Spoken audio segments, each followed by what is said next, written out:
Let's begin by remembering the great Montana Democrats we named this dinner after. I knew both Lee Metcalf and Mike Mansfield. They've always seemed to me to be sort of flip sides of an amazing coin. Mike Mansfield came to Montana at the age of 7 after his mother died. His childhood was troubled. A repeat runaway, he dropped out of school at the age of 14 and lied about his age to join the Navy during World War I. He later served in the Army and Marine Corps. His military service gave him a glimpse of the world that made a lasting impression on him. It also changed the trajectory of his life. Lee Metcalf, on the other hand, was golden from the start. A strapping lad, unusually bright, he excelled athletically and academically, graduating from Stevensville High School as a valedictorian. He went on to Stanford and then came back to Montana for a law degree. Bright, brave, and sometimes brash, public office called to him. At the age of 25, he was elected to the Montana legislature, winning by only 27 votes. It took a while for Mike Mansfield to pursue a political career. After leaving the military, he found work as a mucker in the Butte mines. He also found a woman who saw something in him he didn't. With her encouragement, he went on to pursue high school and college degrees at the same time, and became a professor of history and political science at what is now the University of Montana. But the smartest thing he ever did, which he himself always acknowledged, was to marry that woman he met in Butte, Maureen Hayes. Lee Metcalf also found a partner for life in Donna Hoover. She was at his side when he campaigned, at his side in Washington.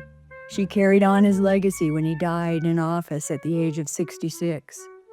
And between 1952 and 1978 in the House of Representatives and the Senate, what a legacy he left. He introduced Medicaid, federal support for public education, the Family Farm Bill, truth in lending, truth in packaging, pesticide control, the Clean Water Act. He championed labor unions, farmers, conservationists, women. He helped write the Equal Rights Amendment. Metcalf was a firebrand who got things done. Two things in particular have touched history and the lives of every Montanan. First and foremost is the concept of public lands in public hands. Virtually every foot of wilderness and national wildlife refuges in Montana were a direct result of Lee Metcalf's vision and advocacy, an advocacy that Donna Metcalf saw to fruition after his death. Less well known is the role he had in the adoption of the Civil Rights Act. Mike Mansfield knew that getting it through the Senate and taking on Southern senators, then fellow Democrats, was going to take a brilliant parliamentarian. He appointed Lee Metcalf for that role. As one disappointed Mississippi senator put it, Lee Metcalf was the Civil Rights Bill's secret weapon. Mike Mansfield's service in the House, in the Senate, and as an ambassador to Japan are no less remarkable. His honesty, integrity, and humility won him trust from both sides of the aisle, and he was soon holding leadership positions. In fact, until 2023, he was the longest-serving Senate Majority Leader in American history.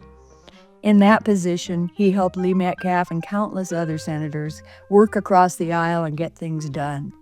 And he led this country through 3 of its most difficult post-World War II challenges. He got us through Watergate with both parties working together to do what is right for the country. He got us through Vietnam, urging president after president to bring this war to a close. But having worked with him and for him, the moment I most remember was the one in November of 1963, when I saw a Democrat from Montana stand in the rotunda of the United States to eulogize our assassinated president. Like many of you here tonight and countless others who have left this room and this world behind, I decided right then and there as a 13-year-old girl that I would take those gifts and that I would be a Montana Democrat till the day I died. From different childhoods, through different leadership styles, to the humble ends of illustrious lives, Mike Mansfield and Lee Metcalf gave us the gifts of drawing on each other's strengths, serving the people of Montana, not the moneyed interest, fighting for those least able to fight for themselves, and protecting and preserving the Montana we all love. Will we take them, Montana Democrats? Will we have the sense and the responsibility and the courage to take them? I pray to God we shall, and under God we will.